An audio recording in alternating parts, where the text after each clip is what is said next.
لوگ امام کاظم کو زاہد، عابد اور پرہیزگار کی حیثیت سے جانتے تھے، یہاں تک کہ آپ کے جانی دشمن بھی آپ کی ان صفات کا اعتراف کرتے تھے۔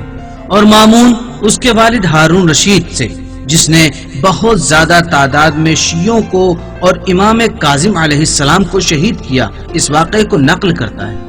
کیا تمہیں پتا ہے کہ شیعہ مذہب میں نے کس سے سیکھا ہے؟ ہمیں نہیں معلوم۔ ہارون الرشید نے مجھے مذہب شیعہ سے آشنا کرایا۔ کس طرح سے ہارون نے آپ کو شیعت سکھائی جبکہ وہ خود شیعوں کو قتل کرتا ہے؟ میں جب ہارون کے ساتھ حج کرنے مدینہ پہنچا تو ہارون نے حکم دیا کہ جو مجھ سے ملنا چاہتا ہے پہلے اپنا تعارف کرائے اور پھر میری اجازت کے بعد میرے دربار میں آئے۔ تو جو بھی دربار میں آتا تھا اپنا تعارف کراتا تھا اور ہارون اس کی حیثیت کے مطابق اسے عطا کرتا تھا۔ کہ اچانک دربار کے نگہبان نے ہارون کو یہ اطلاع دی۔ موسیٰ بن جعفر نام کا ایک شخص دربار میں آنا چاہتا ہے یا امیر۔ ہارون نے فوراً جواب دیا، انہیں اپنی سواری کے ساتھ میرے تخت کے پاس لے آؤ۔ جب امام کاظم نے ہارون کو دیکھا تو چاہا کہ وہ سواری سے نیچے اتر آئیں۔ ہارون نے کہا، نہیں، میں آپ کو یہاں نہیں اترنے دوں گا۔ آپ اگر اتریں گے تو میرے تخت کے قریب۔ پھر ہارون نے آپ کو نہایت احترام کے ساتھ اپنے قریب بٹھایا اور آپ کے حضور میں بڑی انکساری کی حالت میں اپنے سوالوں کا جواب دریافت کرنے لگا۔ اور جب امام جانے لگے تو وہ بہت عزت و احترام کے ساتھ کھڑا ہوا اور امام کے چہرے مبارک کا بوسہ لیا اور کچھ مال امام کی خدمت میں پیش کیا اور ہمیں یہ حکم دیا کہ ہم ان کے گھر پہنچنے تک احتراماً ان کے ساتھ رہیں، اور ہم نے بھی وہی کیا جو مامون نے حکم دیا تھا۔ میں نے جب دیکھا کہ ہارون نے اس شخص کی اس قدر عزت اور توقیر کی تو مجھے بہت تعجب ہوا اور میں نے ہارون سے سوال کیا، یا امیر المومنین، یہ کون ہے جس کے ساتھ آپ اتنی عزت کے ساتھ پیش آ رہے ہیں؟ اور آپ نے انہیں اپنے نزدیک بٹھایا اور آپ نے یہ حکم دیا کہ احتراماً ہم ان کی منزل تک ان کے ساتھ جائیں۔ کیا آپ لوگوں کے امام اور زمین پر خلیفہ خدا نہیں ہیں؟ میں تلوار کی زور پر زبردستی لوگوں کا امام ہوں، لیکن موسیٰ بن جعفر امام حق ہیں اور وہ حقیقت میں رسول خدا کے جانشین ہیں اور انہیں تمام انسانوں پر برتری اور فضیلت حاصل ہے اور وہی خلیفہ برحق ہے۔ پدر بزرگوار، پھر آپ خلافت انہیں ہی کیوں نہیں سونپ دیتے؟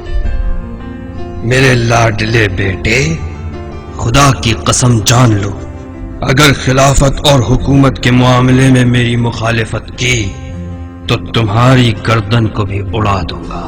پھر آپ نے ان کا اتنا احترام کیوں کیا جبکہ آپ نے انہیں سب سے کم مال عطا کیا، یہاں تک کہ آپ نے دربار میں عام افراد کو بھی اس سے کہیں زیادہ عطا کیا ہے؟ خاموش! ان کا محتاج رہنا ان کے غنی ہونے سے بہتر ہے، کیونکہ اگر اہل بیت کے ہاتھ مال تک پہنچ جائیں اور ان کے ہاتھ کھل جائیں تو پھر دوسرے ہی دن 100,000 شمشیروں کے ساتھ وہ ہمارے مقابلے میں کھڑے ہو جائیں گے۔ اس طرح ہارون نے ان حقائق کو جو ابھی تک مامون اور دوسروں سے چھپے ہوئے تھے اسے سب کے سامنے ظاہر کیا کہ ائمہ اطہار رسول خدا باقی جانشین ہیں اور اس زمین پر سب سے بہترین ہیں۔ لیکن افسوس کہ حکومت اور خلافت حق اور ناحق کو نہیں پہچانتی، اور جیسے بھی ہو سکا خلافت کو اس کے اصلی حقدار سے چھین لیتی۔ حکومت عباسی کے خلفاء چاہتے تھے کہ لوگوں کے سامنے یہ ظاہر کریں کہ ان کی حکومت شرعی ہے اور لوگوں ہی کے لیے بنائی گئی۔ اسی وجہ سے وہ لوگ ائمہ اطہار کو اپنی مجلس میں جمع کرتے تھے اور ان کے ساتھ بحث و تکرار کرتے تھے، اور جب بحث میں ائمہ سے ہار جاتے تھے تو انہیں زندان میں ڈال دیتے تھے اور انہیں بہت اذیت و تکلیف دیتے تھے اور پھر انہیں قتل کر دیتے۔ یہاں ہم اسی طرح ایک واقعہ جس میں ہارون رشید نے امام کاظم علیہ السلام کے ساتھ بحث کی ہے اس کو بیان کریں گے۔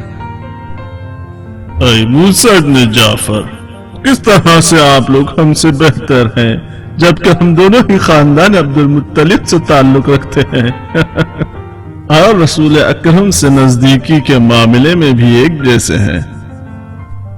امام نے فرمایا ہم رسول خدا سے قریب اور نزدیک ہیں، تم لوگ نہیں۔ کیسے؟ امام نے فرمایا کیونکہ عبداللہ اور ابو طالب ایک ہی ماں باپ سے ہیں، جبکہ عباس رسول اکرم کے چچا ہیں۔ جس کی تم نسل ہو وہ عبداللہ اور ابو طالب کی ماں سے نہیں تھے، اور اسی لیے عباس ان کے سوتیلے بھائی کی حیثیت رکھتے ہیں۔ کیسے دعویٰ کر سکتے ہیں کہ آپ وارث رسول خدا ہیں جبکہ ابو طالب پیغمبر اکرم کے چچا جو امام علی کے والد تھے رسول خدا کی رحلت کے زمانے میں فوت ہو چکے تھے، لیکن عباس پیغمبر اکرم کے چچا اس وقت زندہ تھے اور اسی لیے عباس کو رسول اکرم کا وارث ہونا چاہیے، آپ لوگوں کو نہیں۔ امام نے فرمایا حضرت علی علیہ السلام فرماتے ہیں جب تک صحیح اولاد موجود ہو تب تک سوتیلے بچوں کو چاہے وہ عورت ہو یا مرد کوئی ارث نہیں ملتی۔ یہ خدا کا حکم ہے جسے بنی امیہ نے تسلیم نہ کیا اور اپنے آپ کو وارث رسول خدا قرار دے دیا، اور یہ خدا اور رسول کے حکم کے خلاف ہے۔ اے موسیٰ پھر سے بتاؤ تاکہ سمجھے اور جانے۔ امام نے فرمایا رسول خدا نے ان کے لیے جس نے ہجرت نہیں کی ہے کوئی ارث مقرر نہیں کیا ہے۔ آپ کی اس بات کا آپ کے پاس کیا ثبوت ہے؟ امام نے فرمایا خدا بند عالم قرآن مجید میں فرماتا ہے جو بھی ایمان لایا ہے لیکن ہجرت نہیں کی ان کا رسول خدا سے کوئی حق نہ ہوگا، اور پھر پیغمبر کے چچا نے بھی تو ہجرت نہیں کی۔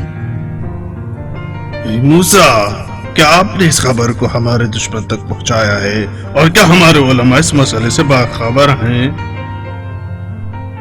امام نے فرمایا نہیں۔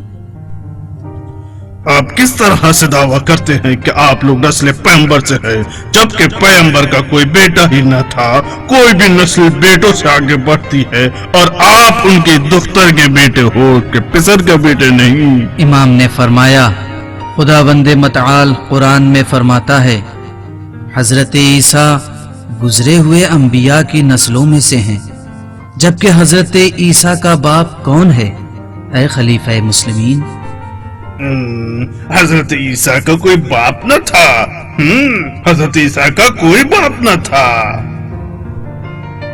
امام نے فرمایا اس کا مطلب یہ ہے کہ حضرت عیسیٰ اپنی ماں جناب مریم کے وسیلے سے گزرے ہوئے انبیاء کی نسلوں میں سے ہیں، اور ہم بھی رسول اکرم سے ہماری ماں حضرت زہرا کے وسیلے سے متصل ہیں۔